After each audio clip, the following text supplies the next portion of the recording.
Hello, everyone. I would like to introduce Isabel Wilson, co-chair at the University of Maryland American Indian Student Union. Thank you so much, Michelle. I can't seem to start my video. Can you hear me? Yes, we can hear you. Okay. Okay, so I'm going to read our land acknowledgement. Every community owes its existence and strength to the generations before them around the world who contributed their hopes, dreams, and energy into making the history that led to this moment. Some were brought here against their will. Some were drawn to migrate from their homes in hope of a better life, and some have lived on this land for more generations than can be counted. Truth and acknowledgement are critical in building mutual respect and connections across all barriers of heritage and difference. AISU believes that it is important to create dialogue to honor those that have been historically and systemically disenfranchised. So, we acknowledge the truth that is often buried. We are on the ancestral lands of the Piscataway people, who were among the first in the Western Hemisphere. We are on indigenous land that was stolen from the Piscataway people by European colonists. We pay respects to Piscataway elders and ancestors. Please take a moment to consider the many legacies of violence, displacement, migration, and settlement that brings us together here today. Thank you. Thank you, Isabel, for the land acknowledgement. And I'm going to continue to share my screen. I apologize for this.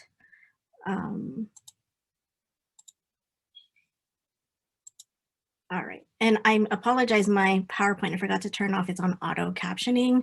So you're gonna get two captions, so I apologize. Again, thank you to Isabel Wilson from the American Indian Student Union here at the University of Maryland. I would like to welcome everyone to Recentering the Margins, Justice and Equity in Historic Preservation. My name is Michelle Magalong, and I am a Presidential Postdoctoral Fellow in Historic Preservation at the School of Architecture, Planning, and Preservation. And I would like to welcome Dean Don Linebaugh to provide welcome remarks. Or as we have him join us, I also want to take a moment, I apologize. I want to also take a moment, along with a land acknowledgement, I want to take a moment to acknowledge the current situation that we all face as a society regarding COVID-19. This image was just 2 weeks ago. Here I am coming from Mount Pleasant in Washington, D.C., and this was to honor over 400,000 who have passed away in the United States since last year due to COVID-related conditions. So I'd like to take a moment to honor those who have passed away, to recognize them, those who have been inflicted by this disease, and for many of us who've just been impacted in many ways. And I thank everyone for being here. I know many of you are homeschooling your children or being a caregiver or many other circumstances that we have to face at this time. So I thank you for being here. And so I would like to turn this over to Dean Linebaugh. Don, are you here? Yes, I can't turn on my video, but I am here. Okay, 1 second. I'm going to try to, I don't know how to,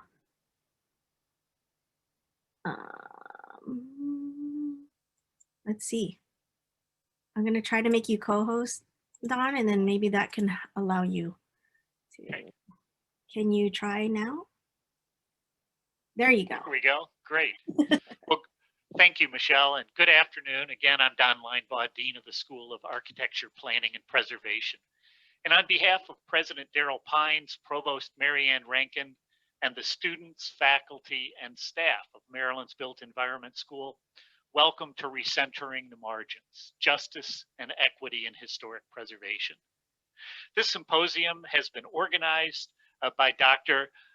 Magalong, Presidential Postdoctoral Fellow here at Maryland. And in spite of the challenges around the pandemics of COVID-19 and racism, she's assembled an amazing group of scholars, practitioners, and advocates around this critical topic. Our school spent much of 2019 working on a new strategic plan that foregrounds issues of diversity, inclusion, and equity in the built environment, and in creating interdisciplinary strengths across our programs. Our mission to advance excellence in education, scholarship, and professional practice toward just and resilient communities is being realized in events like this week's symposium. We established clear values around resilience, social justice, collaboration, critical inquiry, innovation, and leadership, and are working hard to live these values as we work to create safe and equitable communities and neighborhoods for all.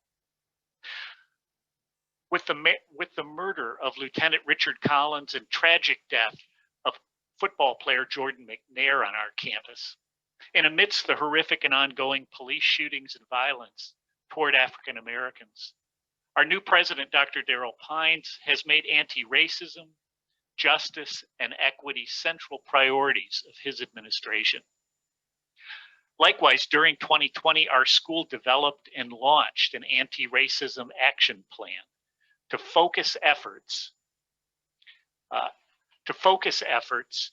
on change making. This work is underway thanks to a commitment by students, faculty, and staff to acknowledge our failures and to take corrective action and decisive action to heal and advance. We do this knowing that change happens slowly, but we commit ourselves and our resources to moving our community forward. I would normally say that I hope you enjoy the next 2 days of presentations and discussions, and I do wish that for everyone. But some of what we hear today won't be enjoyable as such. It will be disturbing and eye-opening, and it will challenge all of us. So I would ask each of us to listen closely with our heads and with our hearts over the next 2 days. The response to this event, over 700 registrants, should fill us with hope and joy. And we thank each of you for joining us today and invite you to join us at future events at the school. Now it's my great pleasure to introduce Dr. Dennis Pogue, Director of the Historic Preservation Program here at Maryland, and longtime advocate for creating a broader, more inclusive preservation practice. Dennis. Thank you, Don. And can I unmute myself? No, I can't. Demi, I will make you co-host. Thank you. You should be able to do so now. Great. Thank you, Don, for your thoughtful words and for your support of the University of Maryland Preservation Program. I also want to emphasize how happy I am to be here with you today and how excited we are to kick off what I'm sure will be 2 days of lively and insightful dialogue on this timely and important topic, addressing the ongoing efforts to refocus the preservation field and the causes of diversity, inclusion, and social and racial equity. We had hoped to welcome you to College Park for this meeting last spring, but of course the coronavirus had other ideas. On the other hand, opening the online window has meant that many, many more of you are able to participate this week than would have been possible on campus. We all certainly will miss the opportunities to meet personally and to get to know each other a little better, but we hope that this symposium will just be the beginning of working together in days to come. This event also marks an important step in the development of the Historic Preservation Program at the University of Maryland. We are proud that over the more than 30 years since the program was established in the School of Architecture, that a commitment to engaging with communities and working to address real-world preservation problems has been a hallmark of UMD HISP. 5 years ago, the faculty, staff, advisors, and other stakeholders in the program got together to plot our future, resulting in a new 5-year strategic plan. That plan attempted to harvest the best of what we had accomplished and to plant seeds for how the program might best address the issues of inequity and exclusivity that even then were clearly evident as major challenges for the program, for the field, and for the nation. The past year's events have only reinforced the validity of those decisions. We recommitted ourselves to working with members of underrepresented communities, to helping preserve their historic resources, promote their histories, and try to make sure that their concerns and priorities had a seat at the table. Since that time, our students have worked to preserve LGBTQ historic resources in the city of Baltimore, developed a historic trail program for 3 traditional African-American communities in southern Prince George's County, partnered with the Maryland Historical Trust in establishing the framework for documenting the Chinese immigrant experience in Baltimore and around the state of Maryland, and documented resources in the traditional Black communities of Fairmount Heights and North Brentwood, and the Latino community of Langley Park. We look forward to continuing to provide our students with this valuable and important experience, while assisting these communities to use their historic resources in improving the quality of life for their residents.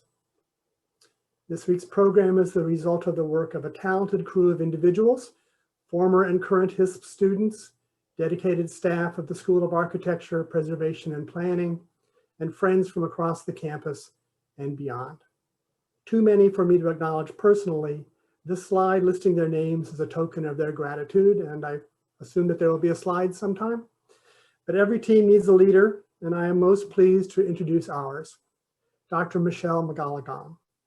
I want to thank outgoing Provost Mary Jane Rankin, who I believe was instrumental in our ability to bring Michelle to College Park as a presidential postdoctoral fellow beginning back in the fall of 2019. During her time with us, Michelle has been an invaluable addition to our family, not only in pursuing her own research, but also playing a dynamic role in the activities of the program and stepping in to co-teach the Studio on Chinese Heritage in Baltimore, and this semester teaching the course Social and Ethnic Issues in Historic Preservation. She is a leader in her chosen field of scholarship, Asian American and Pacific Islander heritage, as well as a vocal protagonist for the cause of recognition for all of the many underrepresented groups on the National Register, in our classrooms, and in boardrooms, and in our hearts and minds. This symposium is the direct result of her vision and commitment, and I want to thank her again for making it happen and for joining us at the University of Maryland. I give you Dr. Michelle Magalong. Thank you. Thank you, Dennis. And I thank you for your kind remarks, Dennis and Dean Linebaugh. And it's a pleasure for me to kick off this symposium. As mentioned earlier, it was something that was supposed to happen last April in person at the University of Maryland. We anticipated, I think, the maximum capacity in that room at Stamp Student Hall was, I think, 150. And so I am pleased to announce that we have over 775 registered as of before the start of this event. And we may break Zoom in the sense of our capacity is 1,000. So I want to welcome everyone from all over the world. Actually, it's been an honor to see everyone registering. We have folks from Rome, Canada, the UK, Australia, Mexico City. I'm going to forget a lot of other places, but we also have places throughout the nation and US territories who are registered. And so it is, it speaks to the need to have conversation centered on this. And I'm actually going to share my screen as I have a quick presentation on, on this, on why this has happened, why we have created this event today, but also I'm going to do some quick housekeeping actually first. So if you go to our event website, you will see we have our schedule there. We have the program book as a PDF that's now viewable on the website. And so you will see today's sessions you know, we have, after this, we have keynote remarks, and then a series of panel discussions. And then on Thursday, we will continue, we will return around at the same time and continue to have discussions. And at the end, we will round up as many of the speakers as we can to do a closing discussion and next steps. As you may notice, we are on the webinar format on Zoom, so you're not able to participate via chat. There is a Q&A option, and so you can, if you have a question, I see someone has raised their hand, but we cannot turn you on to ask the question. So we ask you to pose your question in the Q&A function of this webinar. And if you would like to see the full code of conduct for the symposium, you can visit again. This is our event website, and there is a section devoted to the code of conduct. And we also, since there is no chat option, but we want to allow everyone to ask the questions, we may not be able to answer all of them during the time of each session. But if you visit, again, this event website, there is a questions and resources tab, and that is a Google Doc for each of the sessions. Not only can questions be posed there, and we do have moderators who will grab from the Q&A and copy and paste it into this Google Doc so we can document it. But also you may be hearing folks provide resources and links. And so we're gonna put it on there as well. And also if you have links to ideas or thoughts or case studies that are part of the discussion, you're welcome to add it to the Google Doc. We just ask that you do not erase anything, since it's an open drive. We hope that it doesn't get accidentally erased. As you know, Google Doc can maybe do that. But I'm going to actually start off with, recentering the margins and how this came to be. As Dennis and Don had actually mentioned, I'm a presidential postdoc here at the University of Maryland, and they asked me what I would like to do as a postdoc. And for me, what was important as a practitioner and as a scholar was to see the people that I knew were doing work in the field, to see their scholarship be featured in academia, in practice, and in policy. I knew they were doing it, but it wasn't being highlighted in a way where whenever I would go to a boardroom or to a conference room, on the Hill here in DC, I would be the only person of color or woman in the room. And I wanted to make sure that I knew there were people across the nation doing amazing work, but not being invited or recognized or published in their scholarship. And I also found it very intriguing that many the folks that I was meeting on the ground had advanced degrees, but not seeing their work, in my lit reviews. And so it was frustrating, and I wanted to do something about that. And this is where the symposium came up. I wanted to highlight the work I've been seeing on the ground throughout the country, and to recognize, highlight, and celebrate these scholar activists in preservation, as we all have shared values of really pushing for justice and equity in this field. And so I'm just going to start off for what I told the speakers that you're going to hear from today and tomorrow is to tell their story. And so for me, it's always personal. Preservation is personal. As much as we hear preservation is local, it is also very personal. So I'm going to quickly go through what drives me to do this work. You see here on the left, this man is Royal Uncle Roy Morales, and on the right is Dr. Don Magalong. Both of them have passed since taking these photos, but they are two people who saw the importance of preserving Filipino-American history and places. Uncle Roy I met as a college student in an internship in Los Angeles, and when I met him on this day, he said his dream was to have his father's church, the Filipino Christian Church, be recognized at the highest level of the land on the National Register. And this is Dr. Don Magalong, who I've worked with in Little Manila, Stockton, and saving the remains of that neighborhood. And here she and I were advising on how to tell Filipino American stories that were related to Cesar E. Chavez National Monument. And I had mentioned for both of these individuals, the National Register was the epitome of saving places and being recognized. As we knew, many times when people think of this plaque or, places that are of national recognition, they think of places like these: the White House, Mount Rushmore, the Golden Gate Bridge, and the Statue of Liberty. But they rarely ever think about places that are important to telling stories that were related to Filipino Americans and other Asian Americans and Pacific Islanders.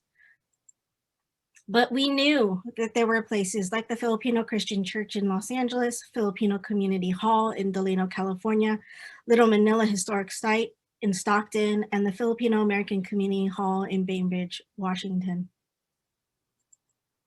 And so for me, it really posed this question of, is it really about seeking recognition only on the National Register? Is that all it is?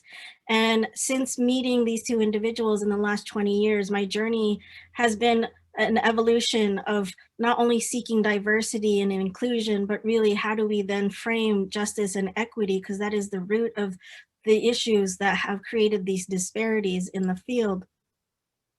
And for me, justice was core to seek the redistribution of power through the policies, practices, and attitudes and actions in the field.